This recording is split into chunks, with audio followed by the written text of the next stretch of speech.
رونق اسٹیج خلیفہ حضور نعمت ملت اور دیگر علماء اہل سنت اور معزز سامعین کرام، السلام علیکم ورحمۃ اللہ۔ الحمد للہ الحمد للہ رب العالمین والعاقبۃ للمتقین، والصلاۃ والسلام علی سید المرسلین وآلہ وصحابہ اجمعین، اما بعد، اعوذ باللہ من الشیطان الرجیم، بسم اللہ الرحمن الرحیم۔ یا ایہا الذین آمنوا علیکم انفسکم لا یضرکم من ضل اذا اہتدیتم۔ صدق اللہ مولانا العظیم وصدق رسولہ النبی الامین المتین الکریم، ونحن علی ذالک لمن الشاہدین والشاکرین، والحمد للہ رب العالمین۔ بادۂ توحید کے متوالو شمع رسالت کے پروانوں، اولیاء امت کے جانثاروں، غوث و خواجہ کے دیوانوں، آئیے ہم تمامی حضرات مل کر ساری کائنات کی مرکز عقیدت مصطفیٰ جان رحمت شمع بزم ہدایت نوشۂ بزم جنت قاسم نعمت مالک جنت دونوں عالم کے مالک و مختار نبیوں کے تاجدار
ہلو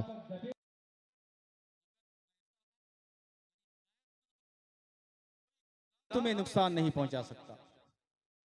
یہ اللہ تبارک و تعالیٰ کی آیت کریمہ سے یہ بات صاف ظاہر ہو گئی کہ جو بندہ حق پہ رہتا ہے،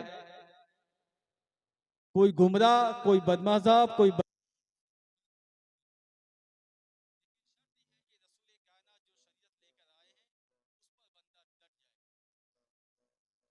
اور ایک آیت کریمہ ہے کہ اللہ تبارک و تعالیٰ ارشاد فرماتا ہے خیر امت اخرجت للناس تامرون بالمعروف تنہون عن اللہ تبارک و تعالیٰ امت محمدیہ سے ارشاد فرماتا ہے کہ تم بہترین امتی ہو تمام امتوں میں جو پہلے ظاہر ہوئی، لوگوں کو اچھائی کا حکم دیتے ہو اور برائی سے روکتے ہو۔ اللہ تبارک و تعالیٰ نے اس امت کو بہترین امت فرمایا۔ اس کی وجہ کیا ہے کہ اس امت کی خصوصیت ہے کہ یہ امت اچھائی کا حکم دیتی ہے اور برائی سے روکتی ہے۔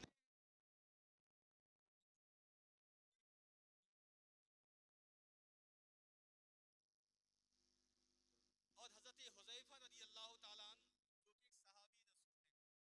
ایک صحابی رسول ہیں، امام محمد غزالی کی بہت ہی مشہور و معروف کتاب ہے جس کا نام ہے احیاء العلوم۔ غزالی رحمت اللہ علیہ ارشاد فرماتے ہیں کہ حضرت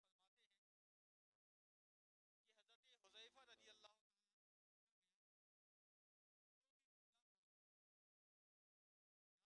فرمایا زندوں میں مردہ وہ ہے جو برائی کو دیکھتا ہے لیکن روکنے کی کوشش کرتا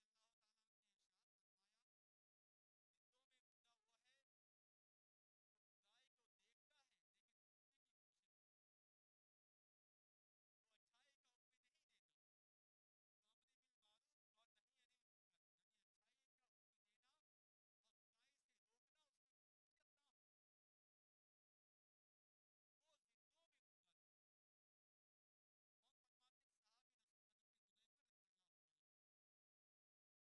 ہوتا ہے وہی بتاتے ہیں۔ صحابی رسول نے امر بالمعروف اور نہی عن المنکر کا حکم تو اللہ تبارک و تعالیٰ نے دیا ہے، رسول پاک نے دیا ہے، رسول پاک کے صحابہ نے دیا ہے، تابعین اور تبع تابعین نے اس کا ہمیں حکم دیا ہے۔ تو آج اگر ہمارا کوئی عالم اگر اچھائی کو حکم دیتا ہے تو برائی سے روکتا ہے، تو اپنی گھر کی بات نہیں بتاتا ہے، بلکہ جو اللہ تبارک و تعالیٰ کی مقدس کتاب بتاتی ہے وہ اللہ تبارک و تعالیٰ کی کتاب سے بتاتا ہے۔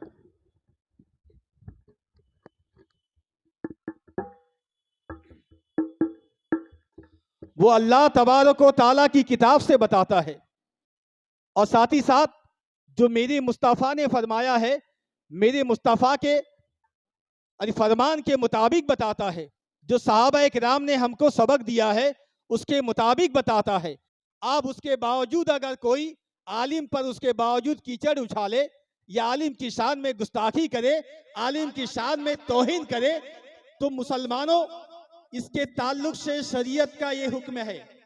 میں صاف اعلان کرتا ہوں، میں کوئی اٹکل پچو بات جو ہے کہتا نہیں، اور میں اس کا عادی بھی نہیں ہوں، اور میں جو بات کہتا ہوں میں شرعی اعتبار سے اسے ثابت کرنے کا بھی طاقت رکھتا ہوں، اور میں ثابت بھی کر سکتا ہوں۔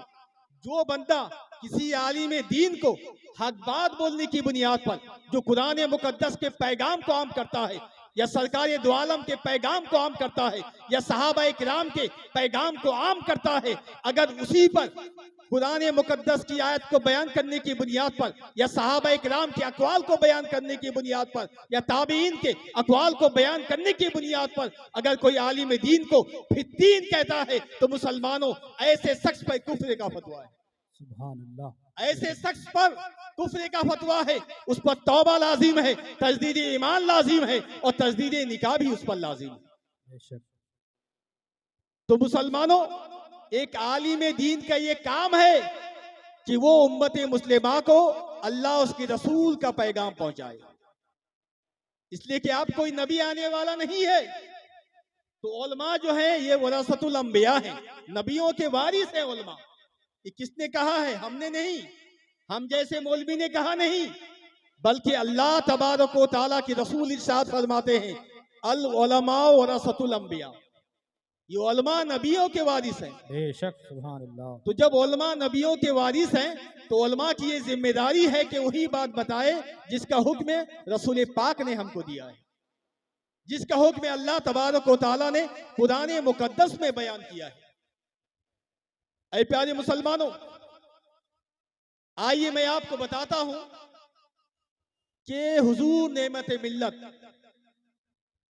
انہی شخصیتوں میں سے ایک شخصیت کا نام ہے جو جب تک دنیا میں باحیات رہے اچھائی کا حکم دیتے رہے اور برائی سے بے شک سبحان اللہ۔ یہ میں تو ان کو دیکھا نہیں، مجھے دیکھنا بہرحال انہیں کو نصیب نہیں ہوا، لیکن میں علماء سے سنا ہوں اور عوام سے بھی یہ بات میں سنا ہوں جنہوں نے ان کو دیکھا ہے اور ان کی باتیں سنی ہیں کہ سرکار نعمت ملت وہ ہمیشہ حق بولا کرتے ہیں۔ حق ہے، نعرہ تکبیر، نعرہ تکبیر، نعرہ رسالت، نعرہ رسالت، عرس نعمت ملت، واہ واہ واہ واہ۔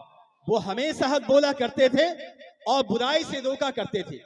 میں نے سنا ہے کہ حق بولنے میں بالکل بے باک تھے آپ اسٹیجوں میں ابھی بھی اگر کوئی گڑبڑی کرتے تو اسے فوراً اسٹیج میں ٹوک دیا کرتے بے تھے۔ شک یہ سرکار نعمت ملت کی خصوصیت ہے اور یہ ایسی نعمت ہے مسلمانوں کہ اللہ تبارک و تعالیٰ ایسی نعمت ہر کسی کو نہیں دیتا ہے اور ایسی نعمت سے ہر کسی کو نہیں نوازتا ہے۔ بے شک حق ہے۔ کیونکہ جو بندہ امر بالمعروف اور نہی عن المنکر کرتا ہے اس کا مقام و مرتبہ اللہ تبارک و تعالیٰ بروز محشر اتنا بلند و بالا فرمائے گا کہ شہدائے کرام کے مقام و مرتبے سے زیادہ، مجاہدین کے مرتبے سے زیادہ امر بالمعروف اور نہی عن المنکر کرنے والوں کا مقام ہوگا۔ سبحان اللہ۔ تو امر بالمعروف اور نہی عن المنکر یہ اس امت کی خصوصیت ہے، لیکن افسوس کی بات ہے کہ آج ہم طاقت کے باوجود برائی سے روکنے کی کوشش نہیں کرتے اور ہم اچھائی کا حکم دینے کی طاقت کے باوجود ہم اچھائی کا حکم نہیں دیتے۔ اے پیارے مسلمانوں، میں ایسے لوگوں سے کہنا چاہوں گا ایسا نہیں ہے کہ امر بالمعروف فقط علماء کے لیے ہے، عوام اس سے جو مستثنا ہے، ایسی بات نہیں ہے۔ اگر کوئی عام انسان اگر شریعت کا کوئی حکم جانتا ہے، اس کے نگاہوں کے سامنے برائی ہوتا ہوا دیکھے تو اس عام آدمی پر بھی لازم ہے کہ اگر وہ طاقت رکھتا ہے تو روکے اسے، حق ہے، بے شک بہت اگر اچھی بات۔ طاقت رکھتا ہے تو اسے روکے۔ لیکن افسوس کی بات ہے آج عالم پر تو نکتہ چینی بہت آسانی کے ساتھ کر دی جاتی ہے۔ اگر کوئی عالم شریعت کا حکم دیتا ہے یا شریعت کا پیغام پہنچاتا ہے، عالم کی نکتہ چینی کر دی جاتی ہے کہ عالم صحیح نہیں ہے، یہ عالم اچھا نہیں ہے۔ مسلمانوں، کیا وہی عالم اچھا ہے جو سب کو لے کر چلے؟ کیا وہی عالم اچھا ہے جو سب کو لے کر چلے؟ اس کا حکم ہمیں اللہ نے نہیں دیا ہے، اس کا حکم ہمیں رسول کائنات نے نہیں دیا ہے، اس کا حکم ہمیں صحابہ کرام نے نہیں دیا ہے۔ ارے ہمیں تو وہ کام کرنا ہے جس کا حکم صحابہ نے دیا ہے۔ بے شک سبحان اور یہ اللہ۔ میں نہیں کہتا، میری آقا صلی اللہ علیہ وسلم امام الانبیاء ہیں، نبیوں کے سردار ہیں۔